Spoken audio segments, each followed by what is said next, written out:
Emerson's 1844 essay, Experience, marks a major transition in his life as a writer. The impetus for this essay was a terrible tragedy that occurred in 1842. Emerson's son, Waldo, 5 years old, died of scarlet fever. Emerson loved this boy passionately, called him Wally. In his journal, right after Wally died, Emerson asked, "Can I ever love anything again?" He was stricken by terrible grief. And in experience, he is trying to understand that grief. He is trying to work through that grief. In some ways, experience, the essay, is a long elegy for Waldo. What makes experience different from Emerson's other essays before experience is its skepticism. In Nature, 1836, in Emerson's great essays, first series, 1841, including Self-Reliance. In those essays, Emerson has a faith that there is some sort of unifying principle running through every creature in the cosmos. And this principle, call it soul, call it spirit, perhaps even call it God, guarantees that events that occur are meaningful. That's one. Two, in terms of humans, this unifying force guarantees that what we think inside of our heads is informed by the same energy that animates the things outside of our head. Therefore, there is ultimately a correspondence between inside and outside. As Emerson says in Nature, from 1836 again, nature itself is a metaphor of the human mind. It's an externalization, if you will. Put another way, also in Nature, at least Emerson suggests this, nature is a book. All the objects of nature are parts of a language. And we, because we are informed by the same author that wrote that book, Spirit, Soul, God, we ultimately can understand that book, that language. So both of these ideas together, unifying force, correspondence between human and nature, is ultimately quite comforting, and is behind some of the grand optimism that we enjoy when we read Nature and Self-Reliance. The idea that ultimately life is good, ultimately life is divine, it is holy. And if we feel alienated from the natural world, it is our own doing. We are focusing overmuch on our ego, one might say, or we are focusing overmuch on division, one might say. And if we focus on difference, then we will feel alone and isolated. But we're always only a thought or a feeling away from being unified yet again, realizing that we are part of a larger whole, that there is a spiritual organicism running the universe. Now, by the time we get to 1844 experience, Emerson is skeptical of this. And ultimately, he starts questioning these optimistic ideas when asking about the meaning of his son's death. What has his grief over his son's horrible demise at the age of 5, what has his grief taught him? The answer to this question is quite chilling. Emerson says, "The only thing grief has taught me is to know how shallow it is. That, like the rest, plays about the surface and never introduces me into the reality, for contact with which we would even pay the costly price of sons and lovers. He says, in the death of my son, now more than 2 years ago, I seem to have lost a beautiful estate. No more. In the death of my son, now more than 2 years ago, I seem to have lost a beautiful estate. No more. I cannot get it nearer me. Calamity, he continues, does not touch me. Something which I fancy was a part of me, which could not be torn away without tearing me, nor enlarged without enriching me, falls off from me and leaves no scar. So the problem here is not that grief is overwhelming Emerson. The problem is that it is not overwhelming Emerson. His grief has no tactility, presence, tension to it. His son is gone, and he feels like, I just lost a beautiful estate. No more. Now one could say this is a man who is numb with grief, and he can't feel grief because his grief is so overwhelming. He's so intensely agonized that it's almost as if he has numbed himself. That's certainly one way to read these lines. But we can read them in a more philosophical context by asking, what is the role of grief, sorrow, melancholy in life? Well, if you go back to Greek tragedy, there's a real sense, the chorus enunciates this over and over, especially in Aeschylus's Agamemnon. If you go back to Greek tragedy, there's a sense that suffering is significant because it brings wisdom. Greek tragic heroes suffer more than they deserve, but that suffering grants them an insight into who they are and what the world is like.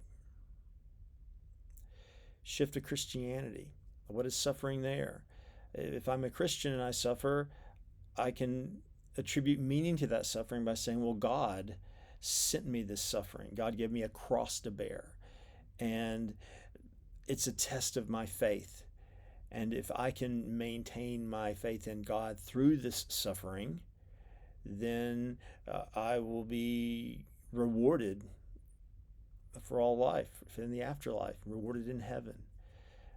This idea is based on how many Christians read the book of Job.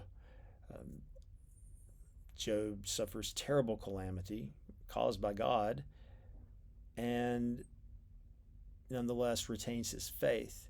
It's not that he's angry at God and he questions God, but he keeps his faith in God. And he's rewarded for this by being granted a vision of God in all of his power and glory. Emerson here says, grief is grief. Grief is nothing. Grief teaches us nothing. We just suffer, and then we suffer more, and that's it. Suffering does not get us close to reality. It does not get us close to wisdom. And from this incident and experience, Emerson moves to start asking, well, what does get us close to reality? Do we know what is real? If the death of my son cannot somehow teach me what is real about life, what is real about the universe, then can anything else? Then the answer seems to be no. He goes through the first part of experience talking about the various ways that we are unable to access some kind of stable reality. For instance, our moods dictate how we perceive the world. So when I'm having an experience of the world, I'm not really experiencing what is, I'm experiencing my mood, basically. Also, my temperament dictates how I perceive the world. The world I perceive is not the same as the world you will perceive because we have different temperaments or we have different moods. So Emerson says we're sort of trapped in a prison of illusions. There's a kind of solipsism at work where we only perceive our own thoughts and feelings.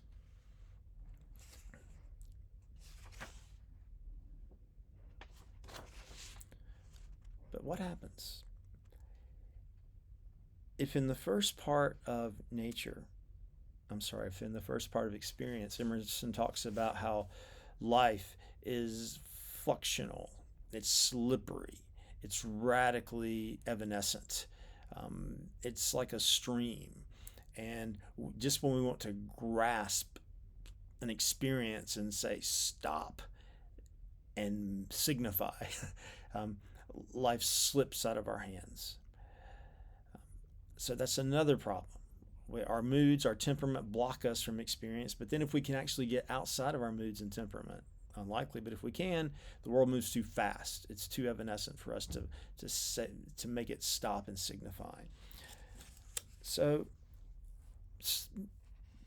almost midway through the essay, Emerson writes a passage, and this is what marks the great shift in his life as a writer, where he moves from a writer interested in soul, spirit, God, to a writer interested in power. Here's what he says.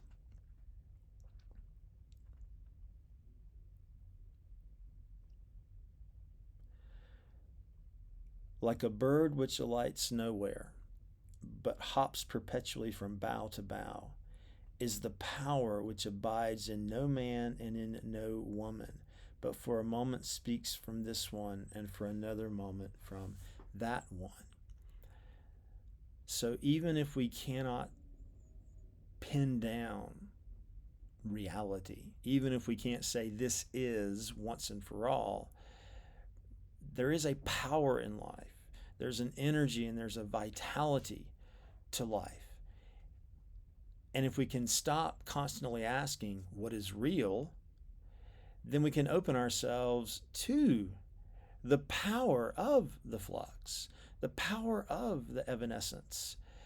And to open to this may not give us meaning with a big M, this is the meaning of life, but it will give us an intensity and vitality of experience, which, even if it doesn't give us the solace of meaning, gives us the pleasure of motion, of circulation.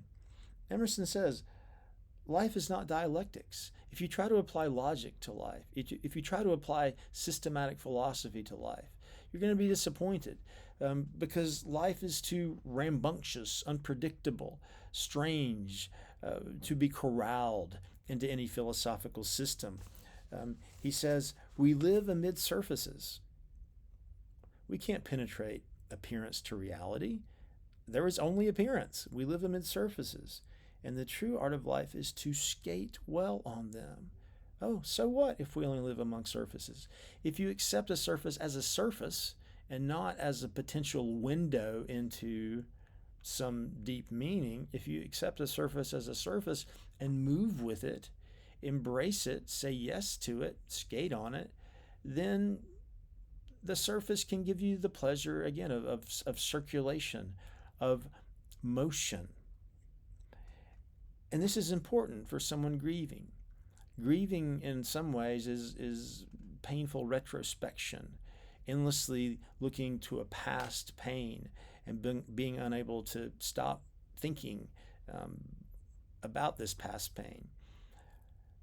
So to open to the value of surfaces is to be open to the present moment and in a state of readiness for the future. Emerson continues,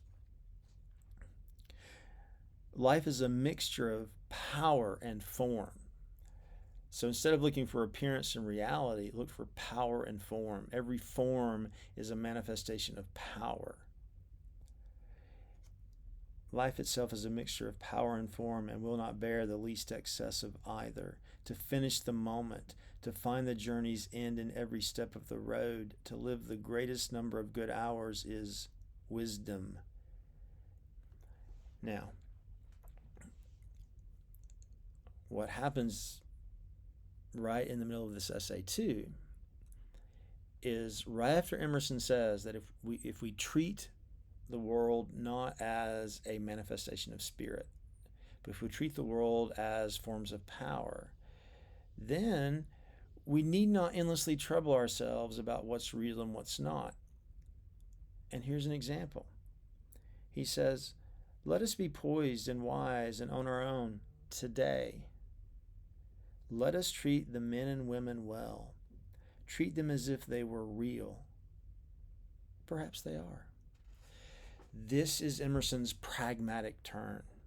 This is the Emerson that will be admired by William James and John Dewey.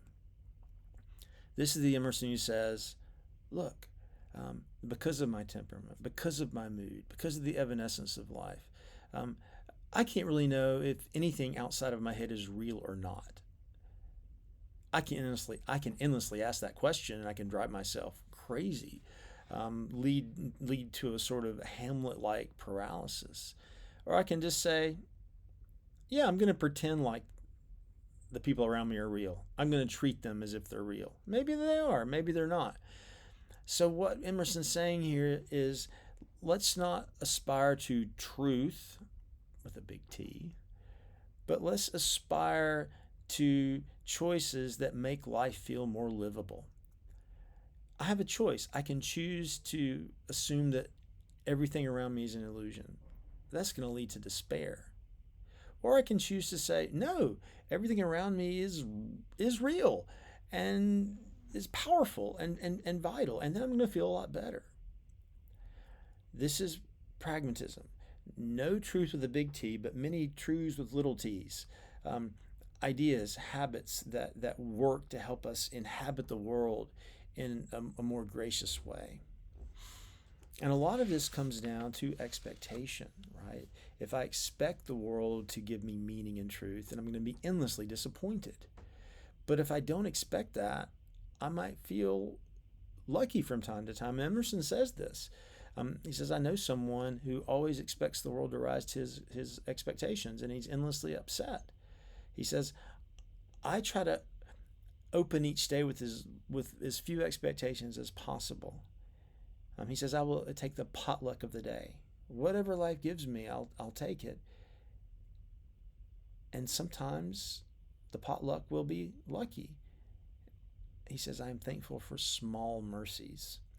So if you lower your expectations, if you don't expect life to be meaningful and true, but just accept the surfaces of life for what they are, then who knows what might happen? You'll be surprised by joy, to quote Wordsworth, and also to quote C.S. Lewis.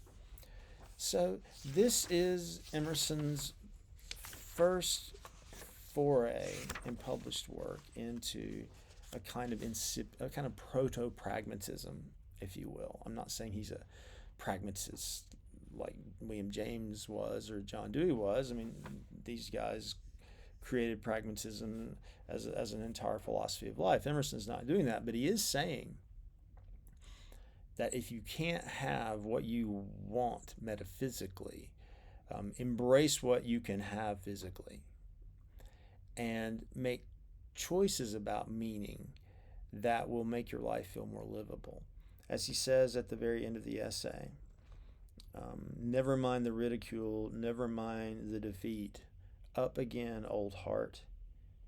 There is victory yet for all justice, and the true romance which the world exists to realize will be the transformation of genius into practical power.